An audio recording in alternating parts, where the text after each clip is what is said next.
ಮೇಲೆ ನಾವು ರಂಗಗೀತೆಗಳ ಬಗ್ಗೆ, ರಂಗದ ಬಗ್ಗೆ, ನಾಟಕದ ಬಗ್ಗೆ ಮಾತಾಡದೇ ಇರೋಕ್ಕಾಗತ್ತಾ?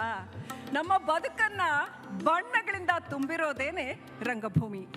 ರಂಗಭೂಮಿಯ ಹಿರಿಯ ಕಲಾವಿದೆ ಜೊತೆಗೆ ನಾಟಕ ನಿರ್ದೇಶಕರು ಆಗಿರ್ತಕ್ಕಂಥ ಬಿ ಜಯಶ್ರೀ ಅವರು ಇವತ್ತು ನಮ್ಮ ಜೊತೆ ಇದ್ದಾರೆ. ಗುಬ್ಬಿ ವೀರಣ್ಣವರ ಮೊಮ್ಮಗಳು ಅನ್ನುವಂಥ ಒಂದು ವಿಶೇಷಣವನ್ನು ಬಹಳ ದೊಡ್ಡ ಮಟ್ಟದಲ್ಲಿ ಮೀರಿ ಬೆಳೆದ್ರವರು. ಅದು ಬಹಳ ಖುಷಿ.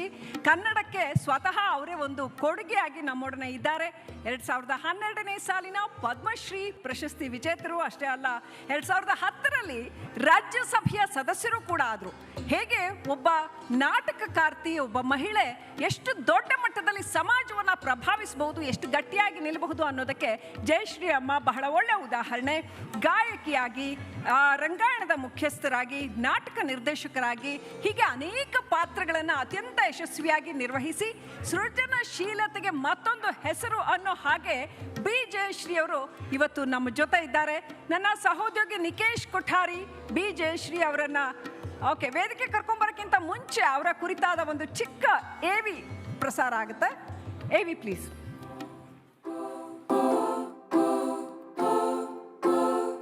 ರಂಗದ ರಂಗಿನ ಬೆಳಕಿನಲ್ಲಿ ಬಣ್ಣ ಹಚ್ಚಿ ನಿಂತ್ರೆ ಅದು ನಿಜ ಅಸ್ತಿತ್ವ ಮರೆತು ಪಾತ್ರವಾಗುವ ಸುಂದರ ಅನುಭವ. ರಂಗಭೂಮಿ ಅಂದ್ರೆ ಅದು ಕೇವಲ ಮನರಂಜನೆಯ ವೇದಿಕೆಯಲ್ಲ, ನೆಲದ ಸಂಸ್ಕೃತಿಯ ಪ್ರತೀಕ. 30 ಸೆಕೆಂಡ್ಗಳ ರೀಲ್ಸ್ ಜಮಾನಾದಲ್ಲಿ ತಾಸುಗಟ್ಟಲೆ ಪ್ರೇಕ್ಷಕ ಮಹಾಪ್ರಭುವಿನ ಚಿತ್ತ ಹಿಡಿದಿಟ್ಕೊಳ್ಳೋದು ಸುಲಭದ ಕೆಲಸ ಅಲ್ಲ. ಕಾಲಕ್ಕೆ ತಕ್ಕಂತೆ ಬದಲಾಗುತ್ತಾ, ಕಲೆಯ ನೈಜತೆಗೆ ಕುಂದು ಬಾರದಂತೆ ನಮ್ಮ ರಂಗಭೂಮಿಯು ವಿಕಸಿತವಾಗುತ್ತಾ ಬಂದಿದೆ. ತಲೆಮಾರುಗಳಿಗೆ ನಮ್ಮ ಭವ್ಯ ಪರಂಪರೆ, ಇತಿಹಾಸ, ಸಾಹಿತ್ಯ, ಸಂಸ್ಕೃತಿಯ ವಾಹಕವಾಗಿ ನಿಂತಿದೆ ನಮ್ಮ ರಂಗ ಸಂಸ್ಕೃತಿ.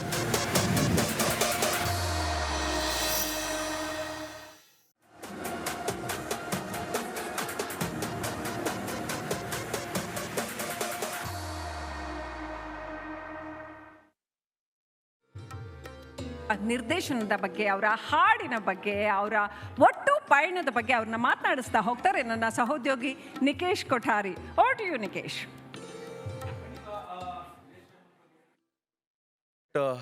ಪದವಿ ಕೂಡ ಸಿಕ್ಕಿದೆ ಅವರಿಗೆ. ಜೊತೆಗೆ ಬ್ಲ್ಯಾಕ್ ಪರ್ಲ್ ಅವಾರ್ಡ್ ಕೂಡ ಸಿಕ್ಕಿದೆ. ಅಂತಾರಾಷ್ಟ್ರೀಯ ಮಟ್ಟದಲ್ಲಿ ಅವಾರ್ಡು ಭಾರತಕ್ಕೆ ಮೊಟ್ಟ ಮೊದಲ ಬಾರಿಗೆ ತಂದಂಥವರು ಜಯಶ್ರೀ ಅಮ್ಮ. ಜೊತೆಗೆ ಗುಬ್ಬಿ ವೀರಣ್ಣ ಅವರ ಮೊಮ್ಮಗಳು. ಸೊ ಅಂತಹ ಒಂದು ಬ್ರ್ಯಾಂಡನ್ನು ಇಲ್ಲಿ ತನಕ ಉಳಿಸ್ಕೊಂಡು ಬಂದಂತಹ ಜಯಶ್ರೀ ಅಮ್ಮ ಇವತ್ತು ನಮ್ಮ ಜೊತೆ ಇದ್ದಾರೆ. ಬಹಳ ಪ್ರಮುಖವಾಗಿ ನಾವು ಯಾವುದೇ ಕಾರ್ಯಕ್ರಮ ಮಾಡಿದಂಥ ಸಂದರ್ಭದಲ್ಲಿ ಗಣಪತಿಗೆ ಫಸ್ಟ್ ಪೂಜೆಯನ್ನು ಮಾಡ್ತೀವಿ. ಬಟ್ ಆದರೆ ಈ ಜಯಶ್ರೀ ಅಮ್ಮ ಅವರು ನಾಟಕ ಮಾಡುವಂಥ ಸಂದರ್ಭದಲ್ಲಿ ಆಡಿಯನ್ಸ್ ದೇವರು. ಸೊ ನಾವು ಫಸ್ಟ್ಗೆ ಯಾವ ರೀತಿಯಾಗಿ ಆ ಆಡಿಯನ್ಸಿಗೆ ನಮಸ್ಕರಿಸಿ ಯಾವ ರೀತಿಯಾಗಿ ನಾಟಕ ಮಾಡ್ತೀವಿ ಅಂತ ಹೇಳೋಕೆ ಒಂದು ಹಾಡಿನ ಮೂಲಕ ಅವರು ಗೀತೆ ಹೇಳ್ತಾರೆ. ಪ್ಲೀಸ್ ಅಮ್ಮ, ನನಗೋಸ್ಕರ, ನಮಗೋಸ್ಕರ ಒಂದು 2 ಲೈನ್ ಸ್ಟಾರ್ಟ್. ಸುಬ್ರಹ್ಮಣ್ಯ ಅಂತ ಸರ್.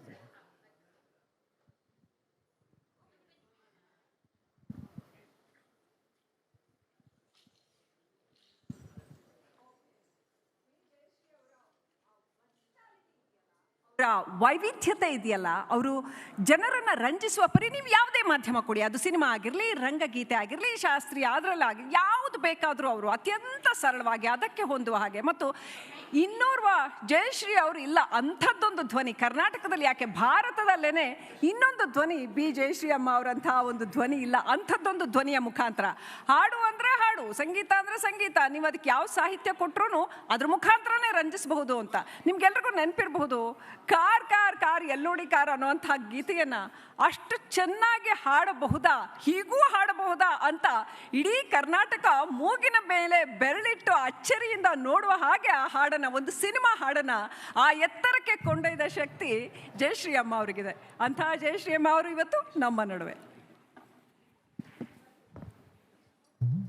ಗಾಯಕಿಯಾಗಿ ಎಷ್ಟು ಪ್ರಸಿದ್ಧಿಯೋ ಅಷ್ಟೇ ಪ್ರಸಿದ್ಧಿ ಮತ್ತು ಆಳ ಅವರ ನಾಟಕ ನಿರ್ದೇಶಕಿಯಾಗಿ ಅವರ ನಾಟಕಗಳಲ್ಲೂ ಕೂಡ ಇದೆ. ಸೊ ನಿಕೇಶ್ ಕೊಠಾರಿ, ಜಯಶ್ರೀ ಅವರು. ಗಜಾನನಂ ಭೂತಗಣಾದಿ ಸೇವಿತಂ ಕಪಿತ್ತ ಜಂಬೂ ಫಲಸಾರ ಭಕ್ಷಿತಂ. ಇದ್ದಕ್ಕಿದ್ದಂಗೆ ಹಾಡು ಅಂತಂದ್ರೆ ಗಂಟ್ಲು ಕೇಳಲ್ಲ. ಉಮ ಎಸಿ ಬೇರೆ. ಶೋಕ ವಿನಾಶ ಕಾರಣ ನಮಾಮಿ ನಮಾಮಿ ನಮಾಮಿ ನಮಾಮಿ ವಿಘ್ನೇಶ್ವರ ಪಾದ ಪಂಕಜೋ ಗಜವದನ ಹೇರಂಭ ವಿಜಯಧ್ವಜ ಶತರವಿ ಪ್ರತಿಭ ಗಜವದನ ಹೇರಂಭ ವಿಜಯಧ್ವಜ ಶತರವಿ ಪ್ರತಿಭ ಏಕದಂತ ವೈಕಲ್ಯಾಂತ ವೃದ್ಧಿ ಸಿದ್ಧಿ ದ್ವೈರಕಾಂತ ಏಕದಂತ ವೈಕಲ್ಯಾಂತ ವೃದ್ಧಿ ಸಿದ್ಧಿ ದ್ವೈರಕಾಂತ ಗಜವದನ ಹೇರಂಭ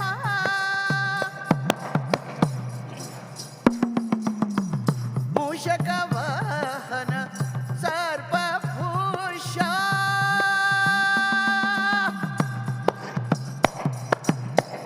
ಮೂಷಕ ವಾಹನ ಸರ್ಪಭೂಷ ಸಸ ನಿಧಿ ಪಪ ಮಮ ಗಗ ಸಸ ನಿಸ ಗಮ ಪರಿಸ ಪರಿಸ ನಿಸ ನಿಸ ಸ ಮೂಷಕ ವಾಹನ ಸರ್ಪಭೂಷ ಅಡಿಗಡಿಗೆ ನಿನ್ನನು ನೆನೆದು ವಂದಿಪೆವು ಶ್ರೀ ಗಣೇಶ ಅಡಿಗಡಿಗೆ ನಿನ್ನನು ನೆನೆದು ವಂದಿಪೆವು ಶ್ರೀ ಗಣೇಶ ವಂದಿಪೆವು ಶ್ರೀ ಗಣೇಶ ವಂದಿಪೆವು ಶ್ರೀ ಗಣೇಶ ಗಣೇಶ ಗಣೇಶ ನೇಶ ನೇಶ ಶ ಶ ಶ ಗಜವದನ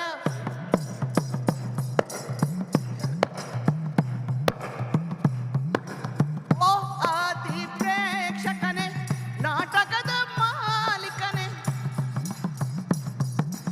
ಆದಿ ಪ್ರೇಕ್ಷಕನೇ ಕನೆ ಕನೆ ಕನೆ ಕನೆ ಕನೆ ಓ ಆದಿ ಪ್ರೇಕ್ಷಕನೇ ನಾಟಕದ ಮಾಲೀಕನೇ ಆದಿ ಪ್ರೇಕ್ಷಕನೇ ನೆನೆ ನೆನೆ ನೆನೆ ಓ ಆದಿ ಪ್ರೇಕ್ಷಕನೇ ನಾಟಕದ ಮಾಲೀಕನೇ ಸ್ವೀಕರಿಸೈ ನಾಟಕ ಮೋದಕ ನಾಟಕ ಮೋದಕ ನಾಟಕ ಮೋದಕ ನಾಟಕ ಮೋದಕ ನಾಟಕ ಮೋದಕ ಟಕ ಟಕ ಗಜವದನ ಹೇ ವಿಜಯಧ್ವಜ ಶತರವಿ ಪ್ರತಿಭ ಏಕದಂತ ವೈಕಲ್ಯಾಂತ ವೃದ್ಧಿ ಸ್ಥಿತಿ ದ್ವೈರಕಾಂತ ಏಕದಂತ ವೃದ್ಧಿ ಸ್ಥಿತಿ ದ್ವೈರಕಾಂತ ಗಜವದನ ಹೇರಂಭ ಶರಣ. Thank you so much.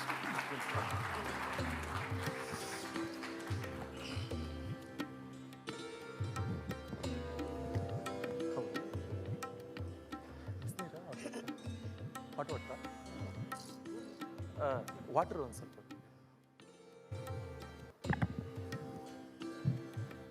Glass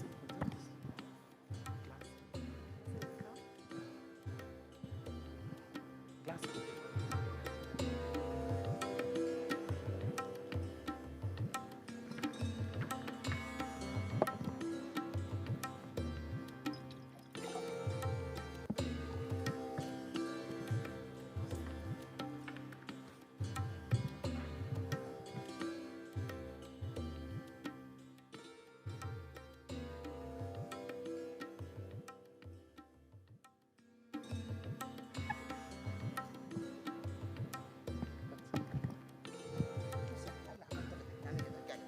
ಹೌದಾ?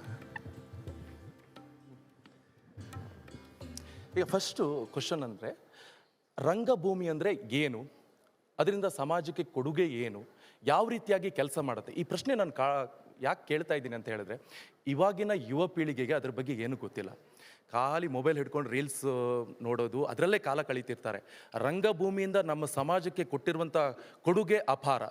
ಯಾಕೆ ಈ ಕ್ವಶನ್ ಮುನ್ನೆಲೆಗೆ ಬರ್ತಾ ಇದೆ ಅಂತ ಹೇಳಿದ್ರೆ, ನೀವು 4 ವರ್ಷ ಇರಬೇಕಾದ್ರೆ ಬಣ್ಣ ಹಚ್ಚಿದವರು, ನಿಮ್ಮ ಕಷ್ಟ ನೋವು ಅದರಲ್ಲೆಲ್ಲ ಗೊತ್ತಾಗತ್ತೆ. ಸೊ ಅದ್ರ ಬಗ್ಗೆ ಹೇಳ್ತಾ ಹೋಗೋದಾದ್ರೆ, ರಂಗಭೂಮಿ ಅಂತಂದರೆ ಒಂದು ಜೀವಂತ ಇರುವಂಥ ಒಂದು ಸ್ಥಳ. ಪ್ರತಿಯೊಂದು ನಾವು ಜೀವಂತವಾಗಿ ನೋಡ್ತೀವಿ. ಆದ್ದರಿಂದ ಅದು ಜೀವಂತ ಕಲೆ.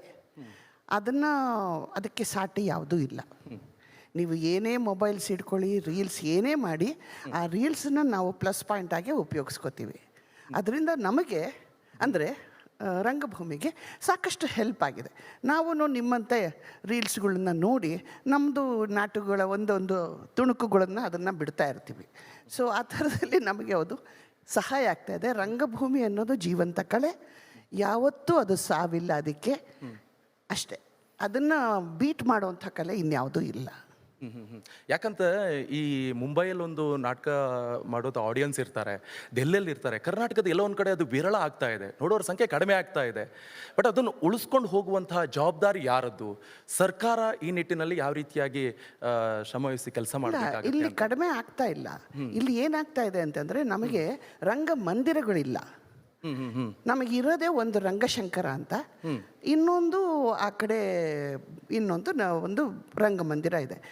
ನಮ್ಮದು ಬಡಾವಣೆಗೆ ಒಂದೊಂದು ರಂಗಮಂದಿರ ಆದರೆ ಅವಾಗ ಜನಗಳಿಗೆ ಹತ್ತಿರ ಆಗುತ್ತೆ. ಮೊದಲು ನಾವು ಚಿಕ್ಕವರಿದ್ದಾಗ ಬಹಳ ಚಿಕ್ಕದಾಗಿತ್ತು ಬೆಂಗಳೂರು ಎಷ್ಟಿದೆಯೋ ಅಷ್ಟೇ ಇತ್ತು. ಈಗ ಅದು ತುಮಕೂರಿಗೂ ದಾಟಿದೆ, ಈ ಕಡೆ ಚಿಕ್ಕಬಳ್ಳಾಪುರಕ್ಕೂ ಹೋಗಿದೆ. ಈ ಥರ ಎಲ್ಲ ಬೆಳೆದಿರೋದ್ರಿಂದ ಜನಕ್ಕೆ ಬರೀ ರವೀಂದ್ರ ಕಲಾಕ್ಷೇತ್ರಕ್ಕೆ ಬರಬೇಕು ಅಥವಾ ರಂಗಶಂಕರಕ್ಕೆ ಟೈಮಿಗೆ ಸರಿಯಾಗಿ ಬರಬೇಕು ಅಂತಂದರೆ ಬಹಳ ಕಷ್ಟ ಆಗುತ್ತೆ. ಆಯಾ ಬಡಾವಣೆಗಳಲ್ಲಿ ಇದ್ದರೆ ಒಂದು ರಂಗಮಂದಿರಗಳು, ಅವಾಗ ಅದು ಸಹಾಯ ಆಗುತ್ತೆ. ಅದನ್ನು ನೀವು ತಂಡಗಳಿಗೆ ಯಾರು ತಂಡದ ಲೀಡರ್ ಇರ್ತಾರೋ ಅವರಿಗೆ ಲೀಸಿಗೆ ಅಂತ ಇಷ್ಟು ವರ್ಷನೋ ಏನೋ ಕೊಡ್ತು ಅಂತಂದರೆ ಅವರು ಮೇಂಟೈನ್ ಮಾಡ್ಕೊಂಡು ಹೋಗ್ತಾ ಇರ್ತಾರೆ. ಈಗ ಕಲಾಕ್ಷೇತ್ರದಲ್ಲಿ ನಾವು ನಾಟಕನ ಮಾಡ್ತೀವಿ ಅಂತ ಬುಕ್ ಮಾಡಿದ್ರೆ ಯಾವತ್ತೂ ಅದು ಯಾವಾಗ ಯಾವ ಟೈಮ್ನಲ್ಲಿ ಗೌರ್ಮೆಂಟ್ ಬಂದು ಅದನ್ನು ಕ್ಯಾನ್ಸಲ್ ಮಾಡುತ್ತೋ ಗೊತ್ತಿಲ್ಲ. ಆ ಮೂಮೆಂಟಲ್ಲಿ ಬಂದು ನಾಳೆ ಇವತ್ತು ನಾಟಕ ಅಂತಂದರೆ ಇವತ್ತೇ ಕ್ಯಾನ್ಸಲ್ ಆಗಿರುತ್ತೆ. ಆಗ ನಾವು ಟಿಕೆಟ್ ಕೊಟ್ಟು ಎಲ್ಲರ ಹತ್ರನೂ ಟಿಕೆಟ್ ತೊಗೊಂಡಿರ್ತೀವಿ, ಅವ್ರಿಗೆ ವಾಪಸ್ ಕೊಡೋದು ಭಾಳ ಕಷ್ಟ ಆಗುತ್ತೆ. ಸೊ ಹೀಗಿರಬೇಕಾದ್ರೆ ಕಲಾಕ್ಷೇತ್ರದ ಕಡೆ ನಾವು ಯಾರೂ ಹೋಗೋದೇ ಇಲ್ಲ. ಏಕೆಂತಂದರೆ ನಮಗೊಂದು ಭಯ ಇರುತ್ತೆ, ಪ್ರೇಕ್ಷಕರು ಬಂದು ಟಿಕೆಟ್ ಎಲ್ಲ ತೊಗೊಂಡು ಹೋದ್ಮೇಲೆ ಇವತ್ತು ನಾಟಕ ಅಂದರೆ ಇವತ್ತು ಕ್ಯಾನ್ಸಲ್ ಆದರೆ ಅವರಿಗೆ ನಾವು ಮರುಪಾವತಿ ಮಾಡೋದಾದರೂ ಹೇಗೆ ದುಡ್ಡನ್ನು? ಸೊ ಈ ಥರದ ಒಂದು ಭಯದಿಂದ ನಾವು ಅಲ್ಲಿ ಹೋಗಲ್ಲ. ನಮಗಿರೋದು ಕಲಾಕ್ಷೇತ್ರ ಒಂದೇ. ಅದನ್ನು ಬಿಟ್ಟರೆ ಮಾರತಹಳ್ಳಿ ಅಂತ ಅಲ್ಲಿ ಸಮುಚ್ಚಯ ಭವನ, ಅಲ್ಲೊಂದು ಪುಟ್ಟದೊಂದು ರಂಗಮಂದಿರ ಇದೆ. ಅಲ್ಲಿಗೆ ಇವತ್ತು ನಾಟಕದ ನೋಡೋಕ್ಕೆ ಜನ ಬರ್ತಾರೆ. ನಾಟಕ ನೋಡೋಕ್ಕೆ ಕಮ್ಮಿ ಆಗಿದ್ದಾರೆ ಅಂತ ನಾನು ಒಪ್ಪದೇ ಇಲ್ಲ. ಬಹಳ ಜನ ಬರ್ತಾರೆ, ತುಂಬ ತುಳುಕುತ್ತೆ ರಂಗಮಂದಿರಗಳು. ಇನ್ನೊಂದು ಮೋಸ್ಟ್ ಇಂಪಾರ್ಟೆಂಟ್ ಅಂತ ಹೇಳಿದ್ರೆ, ಈಗ ರಂಗಮಂದಿರ ಇಲ್ಲ ಅಂತ ಹೇಳಿದರೆ ಬೆಂಗಳೂರಲ್ಲಿ ನಿಮ್ಗೊಂದು ಒಳ್ಳೆ ಅದ್ಭುತವಾದಂಥ ಚಾನ್ಸ್ ಸಿಕ್ಕಿತಾಯ್ತು ಅಂದರೆ ರಾಜ್ಯಸಭೆ ಸದಸ್ಯರಾಗಿದ್ರಿ, ಅದು ಕೂಡ ಮೋಸ್ಟ್ ಸೀನಿಯರ್ಸ್ ಲೀಡರ್ಸ್ಗಳು. ಒಂದು ಕಡೆಯಲ್ಲಿ ಮನಮೋಹನ್ ಸಿಂಗ್ ಅವರು, ಇನ್ನೊಂದು ಕಡೆ ಅರುಣ್ ಜೇಟ್ಲಿ ಅವರು. ಆ ಸಂದರ್ಭದಲ್ಲಿ ಸಾಕಷ್ಟು ಕೊಡುಗೆಗಳನ್ನು ನೀವು ಕೂಡ ಕೊಟ್ಟಿದ್ರಿ. ಅಂಥ ಸಂದರ್ಭದಲ್ಲಿ ಮತ್ತು ವಾಪಸ್ ಇಂಥ ಒಂದು ಆಪರ್ಚುನಿಟಿ ಸಿಕ್ಕಿದ್ರೆ ಮತ್ತೆ ನೀವು ರಾಜ್ಯಸಭೆ ಸದಸ್ಯರಾಗಿ ಮುಂದೆ ಏನು ಕೆಲಸ? ಖಂಡಿತ ನಾನು ಹೋಗಲ್ಲ ಸರ್, ಖಂಡಿತ ಹೋಗಲ್ಲ. ಇನ್ನೊಬ್ರು ಬೇರೆ ಯಾರಾದರೂ ಮಾಡಲಿ ಸಾಕು. ನಾನು 6 ವರ್ಷ ಅಲ್ಲಿ ಕೆಲಸ ಮಾಡಿದ್ದೀನಿ. ನನ್ನ ಕೈನಲ್ಲಾದಂಥ ಒಂದು ಕೆಲಸಗಳನ್ನು ನಾನು ಮಾಡಿದ್ದೀನಿ. ಯಾಕೆಂತಂದರೆ ನನಗೆ ಒಂದೇ ಒಂದು ಕಾನ್ಸ್ಟಿಟ್ಯೂಷನ್ ಅಲ್ಲ ಇದ್ದಿದ್ದು. ಪೂರ್ತಿ ನನಗಿದ್ದಿದ್ದು ಇಡೀ ಭಾರತದಲ್ಲಿ ನಾನು ಸುತ್ತಿದ್ದೀನಿ. ಎಲ್ಲ ಕಡೆನೂ ಅಲ್ಲಿ ನಾನು ನನ್ನ ಒಂದು ಫಂಡನ್ನು ಕೊಟ್ಟಾಗಿದೆ. ಇನ್ನು ಮತ್ತೆ ಹೋಗು ಅಂತಂದರೆ ನಾನು ಹೋಗಲ್ಲ. ಏಕೆಂದರೆ ನನಗೆ ಇನ್ನು ರಂಗಭೂಮಿ ಸಾಕು ಇನ್ನು ಅಷ್ಟೇ. ಇನ್ನೊಂದು ಕಂಪನಿಯಲ್ಲಿ ನೀವು ನಾಟಕನ ಮಾಡ್ಕೊಂಡು ಬಂದವರು, ಆಮೇಲೆ ಹವ್ಯಾಸಿ ಇದನ್ನು ನಾಟಕ ಬಂದವ್ರನ್ನ ಕಟ್ತೀರಾ, ನಿಮ್ಮದೇ ಸ್ವಂತದೇ ಒಂದು ಸ್ಪಂದನ ಅಂತ ಕಟ್ತೀರಾ. ಎಷ್ಟು ಕಷ್ಟ ಆಯಿತು ಅದನ್ನು ಕಟ್ಟೋಕೆ, ಬೆಳೆಸೋಕೆ, ಮಾಡೋಕೆ? ಜೊತೆಗೆ ಗುಬ್ಬಿ ವೀರಣ್ಣ ಅವರ ನೀವು ಮೊಮ್ಮಗಳು, ಆ ಬ್ರ್ಯಾಂಡ್ ಉಳಿಸ್ಕೊಂಡು ಬರೋದು ಎಷ್ಟು ಕಷ್ಟ ಆಯಿತು ನಿಮಗೆ ಆ ಸಾಧನೆ ಅಂತ? ನಾನು ಗುಬ್ಬಿ ವೀರಣ್ಣವರ ಹೆಸರನ್ನ ತಗೊಂಡು ಯಾವತ್ತೂ ಕೆಲಸ ಮಾಡೋಕ್ಕೆ ಹೋಗಿಲ್ಲ. ನನಗೆ ನನ್ನದೇ ಆದಂಥ ಒಂದು ಭಯ ಇದೆ. ವೀರಣ್ಣವರು ಬಹಳ ದೊಡ್ಡ ಕೆಲಸ ಮಾಡಿರೋವಂಥವ್ರು. ಅವರನ್ನು ಪಿತಾಮಹ ಅಂತ ಕರಿತೀರ. ಅವರ ಹೆಸರನ್ನ ನಾನು ತಗೊಂಡು ನಾನು ತಪ್ಪೆಜ್ಜೆ ಇಟ್ಟು ಅವ್ರಿಗೆ ತೊಂದರೆ ಆಗೋದು ಅಥವಾ ಅವ್ರಿಗೊಂದು ಕೆಟ್ಟ ಹೆಸರು ಬರೋ ಚಾನ್ಸಸ್ಸನ್ನು ನಾನು ಖಂಡಿತ ಯಾವತ್ತೂ ಕೊಟ್ಟಿಲ್ಲ. NST ಹೋದಾಗಲೂ ನಾನು ಬಿ ಜಯಶ್ರೀನೇ ಆಗಿದ್ದೆ, ಇವತ್ತು ಬಿ ಜಯಶ್ರೀನೇ ಆಗಿದೆ. ಆದರೆ ನನ್ನ ಹೃದಯದಲ್ಲಿ ನನ್ನ ತಾತನಿಗೆ ದೊಡ್ಡ ನಮಸ್ಕಾರ ಇದೆ. ಆದ್ದರಿಂದ ನನ್ನ ತಾತನ ಬಗ್ಗೆ ಯಾವತ್ತೂ ಕೀಳಾಗಿ ನೋಡಿದವಳಲ್ಲ, ಅಥವಾ ಅವರಿಂದ ನಾನೇನು ಅನ್ನೋದು ಅಲ್ಲ, ನನ್ನಿಂದ ಅವರು ಅನ್ನೋದು ಅಲ್ಲ. ಅವರು ಬಹಳ ದೊಡ್ಡವರು. ಅವರು ಮಾಡಿದಾಗ, ಅವರು ರಂಗಭೂಮಿನ ಕಟ್ಟಿದಾಗ 100 ವರ್ಷ ಆಗಿರುವಂಥ ಅವರ ಒಂದು ತಂಡ ಅದು. ಗುಬ್ಬಿ ಕಂಪನಿಗೆ 100 ವರ್ಷ, ಏಷ್ಯಾನಲ್ಲೇ ಮೊದಲ ತಂಡ. ಹಾಗೆ 100 ವರ್ಷನ ಕಳೆದಿರುವಂಥದ್ದು. ಅಂಥದ್ದು ಹೆಸರನ್ನ ನಾನು ಮಸಿ ಬಳಿಯೋದಕ್ಕೆ ನಾನು ರೆಡಿ ಇಲ್ಲ. ಅದರಿಂದ ನನ್ನ ಹೆಸರಿನಲ್ಲೇ ನಾನು ಬಿ ಜಯಶ್ರೀ ಅಂತಲೇ ಇವತ್ತಿನವರೆಗೂ ಬಂದೆ. ಜನ ಕೇಳ್ತಾರೆ ನೀನು ವೀರಣ್ಣವ್ರಿಗೆ ಏನಾಗಬೇಕು ಅಂತ, ಮೊಮ್ಮಗಳಾಗಬೇಕು ಅಂತ. ಅವಾಗ ಹೇಳ್ತೀನಿ ವಿನಃ ನಾನು ವೀರಣ್ಣವ್ರ ಮೊಮ್ಮಗಳು ಅಂತ ಹೋಗಿ ಯಾರಿಗೂ ತೊಂದರೆ ಕೊಡಲ್ಲ. Very good. ಇನ್ನೊಂದು ಭಾಳ ವಿಚಾರ ನಾನು ನಿಮ್ಮ ಹತ್ರ ಮಾತಾಡಬೇಕಂತ ಹೇಳಿದ್ರೆ, ಈಗ ಮೋಸ್ಟ್ ಆಫ್ ಸೀನಿಯರ್ಸ್ ನೀವು, ಇಂದಿನ ಯುವ ಪೀಳಿಗೆ ಏನಾಗ್ತಿದೆ ಅಂತ ಹೇಳಿದ್ರೆ, ಏನೋ ಒಂದು ಸಣ್ಣ ಕೆಲಸ ಮಾಡೋಕ್ಕೆ ಹೋಗ್ತಾರೆ, ಫೇಲ್ ಆಗ್ತಾರೆ, ಡಿಪ್ರೆಷನ್ಗೆ ಹೋಗ್ಬಿಡ್ತಾರೆ. ಏನೋ ಸಣ್ಣ ಕೆಲಸ ಮಾಡೋಕ್ಕೆ ಹೋಗ್ತಾರೆ, ಫೇಲ್ ಆಗ್ತಾರೆ, ಸುಸೈಡ್ ಮಾಡ್ಕೊಂಡು ಸತ್ತು ಬಿಡ್ತಾರೆ. ನಿಮ್ಮ ಲೈಫಲ್ಲಿ ನಡೆದಿರುವಂಥ ಅಂಥ ಕೈ ಘಟನೆಗಳನ್ನೆಲ್ಲ ಬಿಟ್ಟು ಯಾವ ರೀತಿಯಾಗಿ ಸಾಧನೆ ಮಾಡುವಂಥ ನಿಟ್ಟಿನಲ್ಲಿ, ಅದು ಕೂಡ ಅಂತಾರಾಷ್ಟ್ರೀಯ ಪ್ರಶಸ್ತಿಯನ್ನು ಪಡೆದ್ರು, ಡಾಕ್ಟರೇಟು, ಭಾರತದಲ್ಲಿ ಕೊಡ್ತಾ ಇರುವಂಥ 4ನೇ ಅತ್ಯುತ್ತಮ ನಾಗರಿಕ ಪ್ರಶಸ್ತಿ ಕೂಡ ಪಾತ್ರರಾಗಿ ಪದ್ಮಶ್ರೀ ಅವಾರ್ಡ್ ಕೂಡ ಸಿಕ್ತು. ಎಷ್ಟು ಶ್ರಮವಹಿಸಿ ಕೆಲಸ ಮಾಡಿದ್ರಾ? ಅದರ ಜೊತೆಗೆ ನಿಮ್ಮ ಜೀವನದಲ್ಲಿ ನಡೆದಿರುವಂಥ ಘನಘೋರ ಕಹಿ ಘಟನೆ ಏನಾದರೂ ಇದೆಯಾ? ಅದನ್ನು ಯಾವ ರೀತಿ ವ್ಯಕ್ತಪಡಿಸಿ? ನಿಮಗೆ ದುಃಖನೂ ಬರ್ಬೋದೇನೋ, ನನಗೆ ಗೊತ್ತಿಲ್ಲ ಅದು ಹೇಳಬೇಕಾದ್ರೆ. ಸೊ ನಮ್ಮ ಜೊತೆ ವಿದ್ಯಾರ್ಥಿಗಳಿದ್ದಾರೆ, ಸಾಕಷ್ಟು ಯುವ ಪೀಳಿಗೆ ಇದೆ, ಅವ್ರಿಗೆ ಯಾವ ರೀತಿಯಾಗಿ ಮಾರ್ಗದರ್ಶನ ಆಗ್ತೀರಾ? ಅಂತ ಕೈ ಘಟನೆ ನಡೆದ್ರೂ ಕೂಡ ನಾವು ಯಾವ ರೀತಿಯಾಗಿ ಮುಂದುವರ್ಕೊಂಡು ಹೋಗಬೇಕು ಲೈಫಲ್ಲಿ ಸಾಧನೆ ಮಾಡಬೇಕಂತ ಹೇಳಿದ್ರೆ? ಇಲ್ಲ, ನಾವು ರಂಗಭೂಮಿನಲ್ಲಿ ನಾನು ಮಾಡ್ತಾ ಇರಬೇಕಾದ್ರೆ ನಮಗೆ ಅಂಥ ಕಾಂಪಿಟೇಷನ್ಗಳಿರಲಿಲ್ಲ, ವೇದಿಕೆಗಳಿರಲಿಲ್ಲ. ನಮಗಿದ್ದಿದ್ದೇ ರಂಗಭೂಮಿ ಒಂದೇ. ಈಗ ಸಿನಿಮಾ, ಸೀರಿಯಲ್ಲು ಏನೇನೋ ಬಂದುಬಿಟ್ಟಿದೆ. ನಮಗೆ ಬಹಳ ಕಷ್ಟಪಟ್ಟು ನಾವು ರಂಗಭೂಮಿನಲ್ಲಿ ಕೆಲಸ ಮಾಡಿದ್ದೀವಿ. ಎಷ್ಟು ಕಷ್ಟ ಅಂತಂದರೆ, ನಾನು ಪೋಸ್ಟ್ರುಗಳನ್ನೆಲ್ಲ ಮಾಡಿಕೊಂಡು, ಪಾಂಪ್ಲೆಟ್ಸ್ಗಳನ್ನೆಲ್ಲ ಮಾಡಿಕೊಂಡು ಅದನ್ನು ಬಂಡಲ್ ಮಾಡಿಕೊಂಡು, ಲಿಥೋ ಪ್ರಿಂಟ್ಸ್ ಅವಾಗಿದ್ದಿದ್ದು, ಅದನ್ನು ತೊಗೊಂಡು ನಾನು ಕಮಿಷನರ್ ಆಫೀಸ್ಗೆ ಹೋಗ್ತಾ ಇದ್ದೆ. ಕಮಿಷನರ್ ಆಫೀಸು ಅದಕ್ಕೊಂದು ಟಸ್ಸೆ ಹೊಡೆದು, ಏನ್ರಿ ನೀವೇ ಬಂದುಬಿಟ್ಟಿದ್ದೀರಾ ಅಂದರೆ, ನಾನೇ ಸರ್ ಬರೋದು, ಇನ್ಯಾರೂ ಬರಲ್ಲ ಅಂಥೇಳಿ ಅದಕ್ಕೊಂದು ಟಸ್ಸೆ ಹೊಡೆಸ್ಕೊಂಡು ತೊಗೊಂಬಂದು ಆಮೇಲೆ ನಾವುಗಳೇ ಅದನ್ನು ಗೋಡೆಗೆ ಅಂಟಿಸಿ ಪಬ್ಲಿಸಿಟಿ ಮಾಡ್ತಾಯಿದ್ವಿ. ಈ ಥರದ ಒಂದು ಕೆಲಸ ಆವಾಗ ನಾವು ಮಾಡಿರೋದು. ಈಗ ಆಗೋದ್ರಿಂದ ಈಗ ಅಂಥ ಕೆಲಸ ಇಲ್ಲ. ಈಗ ನೀವು ಪೋಸ್ಟನ್ನು ಅಂಟಿಸ್ಬೇಕಾಗಿಲ್ಲ, ಹೋಗಿ ಕಮಿಷನರ್ ಹತ್ರ ಪರ್ಮಿಷನ್ನು ತೊಗೋಬೇಕಾಗಿಲ್ಲ, ಎಲ್ಲಿ ಬೇಕಾದರೂ. ಸೊ ಈ ಥರದಲ್ಲಿ ನಾವುಗಳು ಬಂದಿರೋದು. ಒಂದು ಸರ್ತಿ ನಾನು ಟೆಂಪೋನಲ್ಲಿ ನಮ್ಮ ನಾಟಕದ ಪ್ರಾಪರ್ಟಿ ಇಟ್ಕೊಂಡು ಬರ್ತಾಯಿದ್ದೆ. ಮುಂದ್ಗಡೆ ಡ್ರೈವರ್ ಪಕ್ಕನೇ ಕೂತಿದ್ದೆ. ಸಿಗ್ನಲಲ್ಲಿ ನಿಂತಾಗ ಒಬ್ಬ ಬಂದು, ಮೇಡಮ್ ನಿಮ್ಮ ಕುದುರೆ ಎತ್ಕೊಂಡು ಹೋಗ್ತಾ ಇದ್ದಾನೆ ಅಂದರು. ಯಾರು ನನ್ನ ಕುದುರೆ? ಆವಾಗ ನಾಪ್ಕೊಂಬಂತು, ನನ್ನ ಪ್ರಾಪರ್ಟಿ ಅದು ಅಂತ. ಲಕ್ಷಪತಿ ರಾಜನ ಕಥೆ, ಅದರಲ್ಲಿ 4 ಕುದುರೆಗಳು ಬರ್ತವೆ, ಮರಿ ಕುದುರೆ. ಓಡೋಗಿ ನೋಡ್ತೀನಿ, ಒಂದು ಕುದುರೆ ಎತ್ಕೊಂಡು ಅಣ್ಣ ಓಡೋಗ್ಬಿಟ್ಟಿದ್ದಾನೆ. 3 ಕುದುರೆ ಇದ್ದಿದ್ದು. ಸರಿ, ನಾನು ನಿನ್ನ ಪಕ್ಕ ಕೂತ್ಕೊಳ್ಳಲ್ಲಪ್ಪ, ನಾನು ಹಿಂದೆನೇ ಕೂತ್ಕೋತೀನಿ ಪ್ರಾಪರ್ಟೀಸ್ ಜೊತೆಲಿ ಅಂತ ಪ್ರಾಪರ್ಟಿ ಜೊತೆಲಿ ಕೂತ್ಕೊಂಡು ಕರಾಕ್ಷೇತ್ರಕ್ಕೆ ತಂದಿದ್ದು. ಅಂದರೆ ನಾವು ಹೀಗೆ ಕೆಲಸ ಮಾಡಿರುವಂಥದ್ದು. ಈಗ ಅಂಥ ಕಷ್ಟ ಯಾರಿಗೂ ಇಲ್ಲ. ಆ ಕಷ್ಟ ಇಲ್ಲದೆ ಇದ್ದಾಗ ಸ್ವಲ್ಪ ಸಿಹಿ ತಿನ್ನೋದು ಕಷ್ಟ ಆಗುತ್ತೆ, ಸಿಹಿ ಸಿಗೋದೇ ಇಲ್ಲ ಕಷ್ಟ ಇಲ್ದಿದ್ದಾಗ. ಸೊ ಆ ಕಷ್ಟನ ಒಂದು ಸ್ವಲ್ಪ ಅರ್ಥ ಮಾಡ್ಕೋಬೇಕಾಗತ್ತೆ. ಯಂಗ್ಸ್ಟರ್ಸ್ನ ನಾನು ದೂಷಣೆ ಮಾಡಲ್ಲ, ಏಕೆಂತಂದರೆ ಅವರಿಗೆ ಅವರದೇ ಆದಂಥ ಒಂದು ಏನಂತಾರೆ ಆಸೆಗಳಿರ್ತವೆ. ನಾನು ಡಾನ್ಸರ್ ಆಗಬೇಕು ಅಂತನೋ, ಅಥವಾ ಫ್ಲೂಟ್ ವಾದಕಿ ಆಗಬೇಕು ಅಂತನೋ, ಅಥವಾ ನಾನು ಪೇಂಟರ್ ಆಗಬೇಕು ಅಂತ ಏನೋ ಒಂದು ಆಸೆ ಇರುತ್ತೆ. ಆದರೆ ಪೇರೆಂಟ್ಸ್ ಅನ್ನೋರು, ನಾವು ಇದ್ದೀವಲ್ಲ ತಂದೆ ತಾಯಿ, ಒಂದು ನಾಟಕದಲ್ಲಿ ಹೇಳ್ತಾರೆ, ನನಗೆ ಈ ಅಪ್ಪ ಅಮ್ಮನೇ ದೊಡ್ಡ ಗುಮ್ಮಗಳು ಅಂತ ಅಂದ್ಬಿಟ್ಟು. ಸೊ ಹಾಗೆ ಅವರು ಮಕ್ಕಳನ್ನು ಅವರ ಒಂದು ಪ್ರೀತಿಯ ಒಂದು ಸ್ಥಾನ ಏನು ಅವರ ಹೃದಯದಲ್ಲಿರುತ್ತೆ ಅದನ್ನು ತಿಳ್ಕೊಳ್ಳಲ್ಲ. ಸುಮ್ಮನೆ ಅವರನ್ನು ಗಿಟಾರ್ ನುಡ್ಸಕ್ಕೆ ಕಳಿಸ್ತಾರೆ, ಮ್ಯೂಸಿಕ್ ಹಾಕಿಂತ ಕಳಿಸ್ತಾರೆ, ಡಾನ್ಸ್ ಎಲ್ಲವನ್ನೂ ಕಲಿತಾರೆ. ಅವರಿಗೆ ತನ್ನ ಒಂದು ಆಸೆ ಯಾವುದು ಅನ್ನೋದು ಅವಕ್ಕೆ ಗೊತ್ತಾಗಲ್ಲ, ಅವ್ರನ್ನ ಬೆಳೆಸೋದಿಲ್ಲ. ಅದನ್ನು ದೊಡ್ಡವಾದ್ಮೇಲೆ SSLC ಅಂದ ತಕ್ಷಣ ಎಲ್ಲವನ್ನೂ ಬಿಟ್ಟು ಬರೀ ನಂಬರ್ ತಗೋ, ಮಾರ್ಕ್ಸ್ ತಗೋ ಇಷ್ಟರಲ್ಲೇ ಬೆಳೆಸ್ತಾರೆ. ಅವ್ರ ತಲೆಯಲ್ಲಿ ಬರೀ ಮಾರ್ಕ್ಸು ಮತ್ತು ಎಲ್ಲ ಡಿಗ್ರಿ ಎಲ್ಲ ಆದಮೇಲೆ ಒಂದು ಒಳ್ಳೆ ಹುದ್ದೆಗೆ ಸೇರಿ ಕೈ ತುಂಬ ಸಂಬಳ ಬಂದರೆ ಸಾಕು.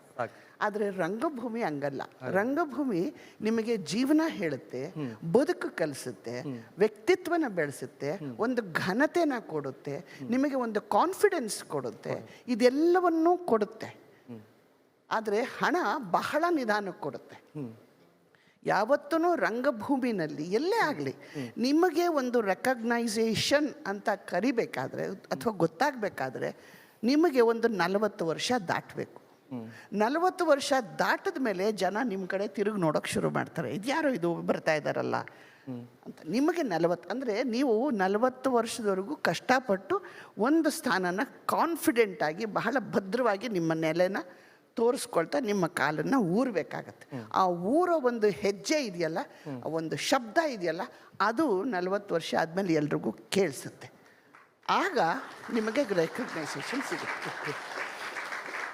ಅಲ್ಲಿವರೆಗೂ ತಂದೆ ತಾಯಿಗಳು ಅವರನ್ನು ಪುಷ್ ಮಾಡಬೇಕಾಗತ್ತೆ.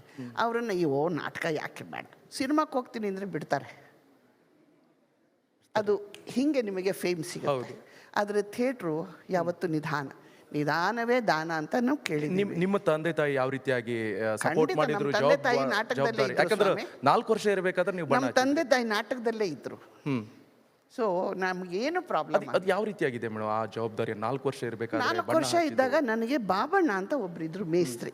ನಾನು ಅವ್ರ ಭುಜದ ಮೇಲೆ ಕೂತ್ಕೊಂಡು ಸ್ಟೇಜಲ್ಲೆಲ್ಲ ಓಡಾಡ್ತಿದ್ದೆ. ಅವ್ರು ಏನೇನು ಮಾಡ್ತಾರೋ ಅದನ್ನೆಲ್ಲ ನೋಡ್ತಾ ಇದ್ದೆ. ಕೂವಾ ಗುಂಡಿಗೆ ಕೂಡ ನಾನು ಇಳಿತಾ ಇದ್ದೆ. ಕೂವಾ ಗುಂಡಿಲಿ ಅವರಿಗೇನೆ ಸೊಂಟದವರೆಗೂ ನೀರಿರೋದು. ಸೊ ನಾನು ಅವ್ರ ಭುಜದ ಮೇಲೆ ಕೂತ್ಕೊಂಡು ಇರ್ತಾ ಇದ್ದೆ. ಸೊ ಅವ್ರು ನನ್ನನ್ನು ಮೇಸ್ತ್ರಿ ಅಂತ ಕರೆಯೋರು, ನಾನು ಅವರನ್ನು ಮೇಸ್ತ್ರಿ ಅಂತ ಕರೀತಾ ಇದ್ದೆ. ಸೊ ಹೀಗೆ ಹಿನ್ನೆಲೆಯಲ್ಲಿ ಆಗುವಂಥ, ರಂಗದ ಹಿನ್ನೆಲೆಯಲ್ಲಿ ನಾಟಕಕ್ಕೆ ಸಿದ್ಧತೆ ಮಾಡುವಂಥ ಒಂದು ಹಿನ್ನೆಲೆಯಲ್ಲಿ ಏನೇನು ಕೆಲಸಗಳಾಗ್ತಾ ಇತ್ತು ಅದೆಲ್ಲವನ್ನೂ ನಾನು ಅನುಭವಿಸ್ತಾ ಇದ್ದೆ, ನೋಡ್ತಾ ಇದ್ದೆ, ತಿಳ್ಕೊತಾ ಇದ್ದೆ, ಕಲಿತಾ ಇದ್ದೆ. ಹಾಗೆ ಕಲಿತಿದ್ದೆ ನನಗಿವತ್ತು ಇಲ್ಲಿ ನಿಮ್ಮಗಳ ಮುಂದೆ ನಿಂತ್ಕೊಳ್ಳೋಕ್ಕೆ ನನ್ನನ್ನು ಕರ್ಕೊಂಡು ಬಂದಿದೆ, ಮುನ್ನೆಲೆಗೆ ಕರ್ಕೊಂಡು ಬಂದಿದೆ ಹಿನ್ನೆಲೆಯಿಂದ. ಗ್ರೇಟ್. ಇನ್ನೊಂದು, ಆ ಸಂದರ್ಭದಲ್ಲಿ ನಿಮಗೆ ಅವಮಾನ ಇರ್ಬೋದು, ಕಷ್ಟ ಅಂಥದ್ದೆಲ್ಲ ಸಂದರ್ಭ ಎದುರಾಗಿಲ್ವಾ? ಅವಮಾನ ಕಷ್ಟ ಎಲ್ಲರಿಗೂ ಆಗುತ್ತೆ. ಅಲ್ಲ, ನಿಮ್ಗೆ ಎದುರಾದ ಸಂದರ್ಭದಲ್ಲಿ ಯಾವ ರೀತಿ ಅದನ್ನ ನಿಭಾಯಿಸಿದ್ರಿ ಅಂತ? ನಾವು ಮೆಟ್ಟಿ ನಿಲ್ಲಬೇಕು. ನನಗಿನ್ನ ಕಷ್ಟಪಟ್ಟಿರೋರು ಸಾಕಷ್ಟು ಜನ ಇದ್ದಾರೆ. ನಾವು ಅದನ್ನ ಮೆಟ್ಟಿ ನಿಲ್ಲಬೇಕು. ಅದನ್ನ ಒಂದು ಪಾಠ ಅಂತ ಮಾಡಬೇಕು, ತಿಳ್ಕೋಬೇಕು. ಅದನ್ನ ಒಂದು ಮೆಟ್ಟಲು ಅಂತ ತಿಳ್ಕೋಬೇಕು. ಅದನ್ನ ಹತ್ಕೊಂಡು ನಾವು ಹೋಗ್ತಾ ಇರಬೇಕು. ಏನೇ ಮಾಡಿದ್ರು ಅದು ನಮ್ಮ ಬೆನ್ನಿಂದ ಇರುತ್ತೆ, ನೆನಪಿರುತ್ತೆ. ನೆನಪನ್ನು ಮರಿಬಾರ್ದು ಯಾವತ್ತೂ. ಸೊ ಆ ಕಷ್ಟಗಳನ್ನು ನಾವು ನೆನಪಿಟ್ಕೊಂಡು, ನನಗೆ ಈ ಥರ ನೋವು ಆಗಿತ್ತು, ಅದು ಬೇರೆಯವ್ರಿಗೆ ನೋವು ಆಗಬಾರ್ದು ಅನ್ನೋ ಒಂದು ದೃಷ್ಟಿನಲ್ಲಿ ನಾವು ಬೆಳೀತಾ ಹೋದರೆ ಅದನ್ನು ನಾವು ಪಾಠ ಅಂತ ತಿಳ್ಕೊಂಡು, ನಾನು ಖಂಡಿತ ನೀವು ಅದನ್ನು ಗೆಲ್ತೀರ. ಗೆದ್ದೇ ಗೆಲ್ಲುವಂಥ ಚಾನ್ಸಸ್ ಇದೆ. ಖಂಡಿತ ಚಾನ್ಸಸ್ ಅಲ್ಲ, ಗೆಲ್ತೀರಾ 100%. ಓಕೆ, ಇನ್ನೊಂದು, ಆಡು ಅಂದರೆ ಮೇಯದ ಸೊಪ್ಪಿಲ್ಲ ಅಂತ ಹೇಳ್ತಾರೆ, ನಾಣ್ಣುಡಿ ಇದೆ. ಜೊತೆಗೆ ನೀವೆಲ್ಲ ಕ್ಷೇತ್ರದಲ್ಲೂ ಕೂಡ ಇದ್ದೀರಾ. ಒಂದು ಡಾನ್ಸಿಂಗಲ್ಲಿ ಇದ್ದೀರಾ, ಸಿಂಗಿಂಗ್ ಇದ್ದೀರಾ, ಹಿನ್ನೆಲೆ ವಾಯ್ಸ್ ಕೂಡ ಕೊಡ್ತೀರಾ, ಡಾನ್ಸ್ ಮಾಡ್ತಾ, ಸಾಂಗ್ ಹಾಡ್ತಾ, ಜೊತೆಗೆ ಅಭಿನಯ ಕೂಡ ಮಾಡ್ತೀರಾ. ಈ ಕಲೆ ಎಲ್ಲಿಂದ ಬಂತು, ಹೇಗೆ? ನನ್ನ ಕಂಪನಿ, ತಾತನ ಕಂಪನಿ ಗುಬ್ಬಿ ವೀರಣ್ಣ. ಹೌದು, ಅಲ್ಲಿ ಹಾಡು ಅಂದರೆ ಸಂಗೀತ, ನೃತ್ಯ, ನಾಟಕ ಎಲ್ಲವೂ ಇರ್ತಿತ್ತು. ಆಮೇಲೆ ನಾನು ಸ್ವಲ್ಪ ಆಲ್ ಇಂಡಿಯಾ ರೇಡಿಯೋನಲ್ಲಿ ಕೆಲಸ ಮಾಡಿದ್ದೀನಿ. ಸೊ ಅಲ್ಲಿ ಕೆಲಸ ಮಾಡಿದ್ದು ನನಗೆ ಧ್ವನಿಯ ಬಗ್ಗೆ ಇರುವಂಥ ವ್ಯತ್ಯಾಸಗಳು. ಏಕೆಂತಂದರೆ ಅಲ್ಲಿ ನಾಟಕಗಳನ್ನ ಓದಬೇಕಾದ್ರೆ, ಪಠಣ ಅಲ್ಲಿ ಏನಿದ್ರು ಶ್ರವಣ ತಾನೇ ನಿಮಗೆ. ನಾನು ನಾಟಕಗಳನ್ನ ಓದಬೇಕಾದ್ರೆ ಮೈಕು ಮುಂದೆ ನಿಂತು ಪೇಪರ್ನ ಯಾವುದೇ ಕಾರಣಕ್ಕೂ ಶಬ್ದ ಆಗದಲ್ಲೇ ಇರೋ ಥರದಲ್ಲಿ ನಾವು ಕೆಳಕ್ಕೆ ಬಿಡಬೇಕಾಗಿತ್ತು.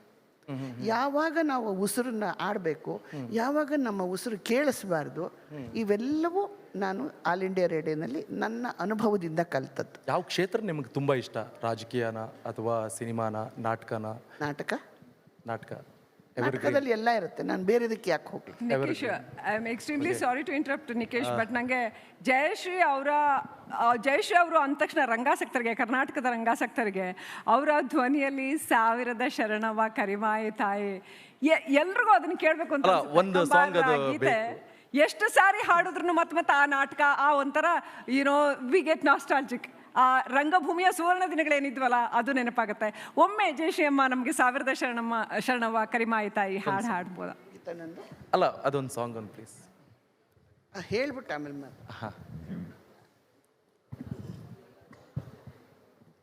ಮೈಕ್.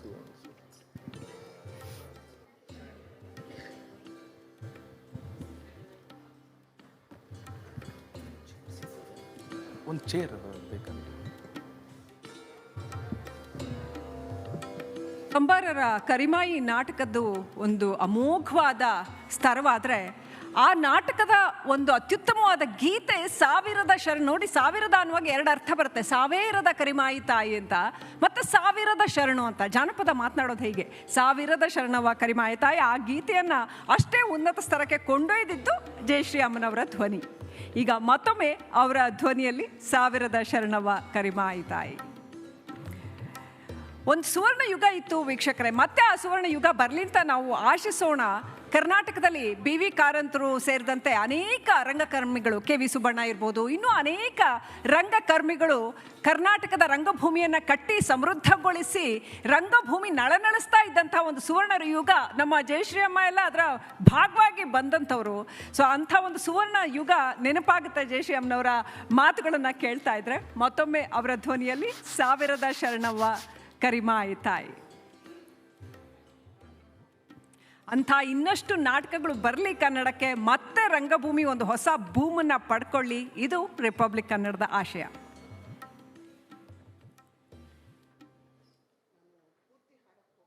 Bike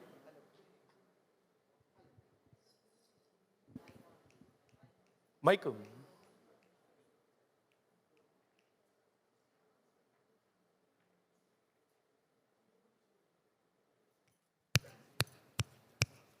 okay. ಪೂರ್ತಿ ಹಾಡೋದಕ್ಕೆ ಹೋಗೋಲ್ಲ, ಯಾಕಂದ್ರೆ ಜೊತೆಗೆ ಬೇಕು ನನಗೆ.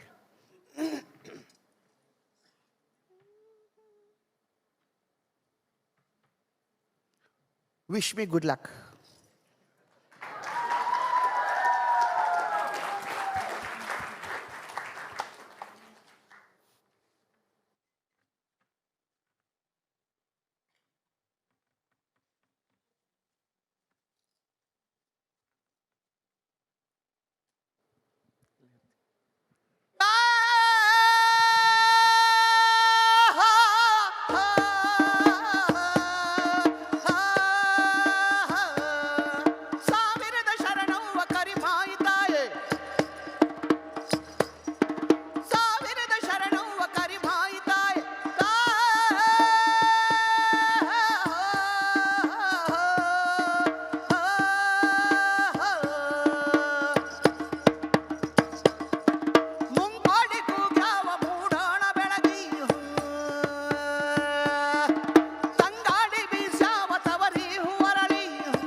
ಅಮೇಝಿಂಗ್. ಜಯಶ್ರೀ ಅಮ್ಮ ಅವ್ರಿಗೆ ಜಯಶ್ರೀ ಅವರೇ ಸಾಟಿ.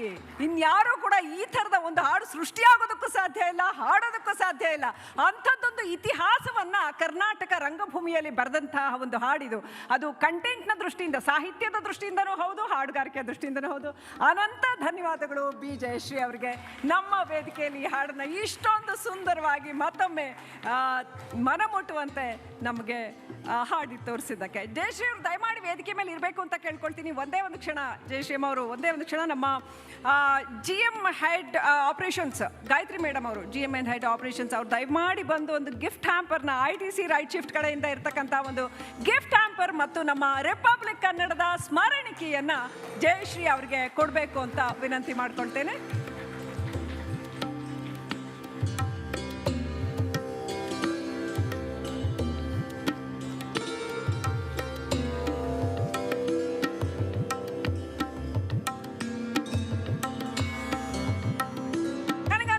ಇಷ್ಟೊಂದು ವರ್ಷ ರಂಗ ಸೇವೆ ಮಾಡಿ ಇಲ್ಲಿವರೆಗೂ ಬಂದು ನಮ್ಮನ್ನ ರಂಜಿಸಿದ್ದಕ್ಕೋಸ್ಕರ ಡಾಕ್ಟರ್ ಬಿ ಜಯಶ್ರೀ ಅವರಿಗೆ ನಾವು ಒಂದು ಜೋರಾದ ಚಪ್ಪಾಳೆಯನ್ನು ಕೊಡಬೇಕು ಅಂತ ಅನ್ಸುತ್ತೆ. ಚಪ್ಪಾಳೆ.